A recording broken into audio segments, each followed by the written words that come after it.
Billy, Yes, how are you doing? I'm great. Hey, man, thank you for calling in. I appreciate you taking the time. Oh, thank you. So, how's everything been going?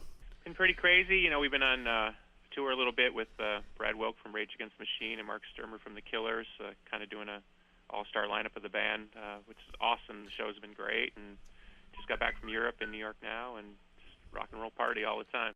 It sounds like it. I'm curious. I'm a big fan, and I know that you've always had females in that bass player slot. So, how is it working with an all-male lineup? How does that change the dynamics for you? Really not much. I've always stressed musicianship first and all that other stuff second. So, I will say, not necessarily in terms of that question, but in the spirit of the question, that people have been commenting how physical the sound is with those guys up on stage. So I'm sure that he has a completely different element. How is he maybe in comparison to somebody like Jimmy, who is an amazing drummer? Yeah, you know what? It's two totally different drummers, but the commonality is that they both play with a really beautiful sensitivity to the song. So as a songwriter, it's great because you always feel that the person that's playing behind you is listening, which is honestly a very rare thing, particularly with drummers.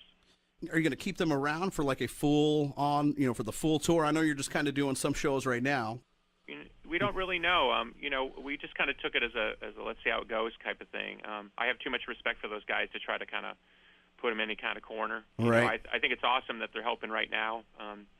Certainly helps launch this record, and after that, we'll see how it goes. But we're certainly having a lot of fun. That's cool. So what brought Tommy Lee into the mix? I follow you and was watching all your posts there on the SmashingPumpkins.com. What made you want to bring Tommy Lee into the mix to have him play all the drums for this album? Well, it's hard to put simply, but when we were doing the demos, Tommy's style of drumming came to mind, and that's how we hit upon the idea of asking him. And so it was literally like the music was almost asking for Tommy Lee, which is, I know might sound strange to the person who's not a musician, but people know music very well know the way Tommy plays is very specific. Right. There's a certain strut to his playing, and so it worked beautifully. I'm so happy with the results. Had you done anything with him before? I mean, just like hanging out with him, and we're like, hey, we're friends. Hey, Tommy, you want to come play on the album? Yeah, I've known Tommy since '92, and always been a great guy, and always been great to hang out with him through the years. So, yeah, it was really easy. It was like just calling up a friend saying, hey, it's something you'd be interested in. That's cool. So I got just a random question about all the vinyl that you put out. I'm a vinyl collector, and there's a lot of stuff that I don't have. I'm curious to know, is there anything that you have put out? I look at like spfc.org, and it's just massive list of all the stuff that you put out. Is there anything that you don't have of yours? Oh, tons of stuff, yeah. Fans ask me to sign stuff all the time. I go, where does this come from? Yeah, because sometimes record companies put out stuff without asking for permission. Right. There'll be misprints and all those kind of weird variations. Yeah, no. In fact, some guy asked me to sign something the other day from like the early '90s, and I was like, "What the heck is this?" Had no idea. Right. Is there anything that you don't have that you know of that you want, and you're like, where can I get that? No, not particularly.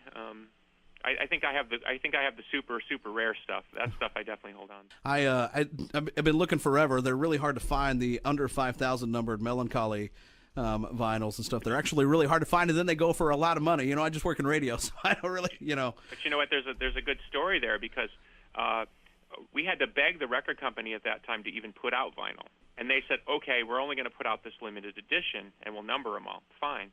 Well, once it blew out and they sold all the copies, they actually started putting them out with the little box empty. Right. So you see a lot on eBay with the empty box where the number was supposed to go. Those are the ones that they blew past the number with, and they just try to look the other way. And I do see those all the time. I also see a lot of really weird bootleggy ones up there as well, too, and some rare colored vinyl. I don't think you put that out on colored vinyl, did you? Melancholy? Yeah. No, not that I know of. I'd have to look at it because sometimes stuff like that jogs my memory. It looks like it's all just random bootleggy type stuff. So Monuments to an Elegy coming out tomorrow. I'm very excited. I've been streaming it via iTunes. It sounds great. I'm very excited about it. Thank you. Yeah, no, the response is, it's funny you mentioned Melancholy. It's the biggest response I've had on an album since Melancholy. A lot of people say, like, return to form. I don't really know what that means, but I just know that people like this record. It sounds actually really good. I've been excited about it, and I know that we're giving away some copies of it on the radio, so we're very excited about it. So what are the big tour plans, man? What do you got after this what you're doing right now with these guys? What's the big overall plan for a tour? Right now, there's some talk about maybe going to Australia soon, and maybe we're definitely going to South America for Lollapalooza shows I think in March. And after that, don't really know. As everybody knows, I mean, the music business is so crazy right now. It's not like the old days where you put out a record and you go on tour. You just have to almost kind of just play it by ear as you go along. Well, we certainly would love to see you here in Tulsa. Just going to throw that out there.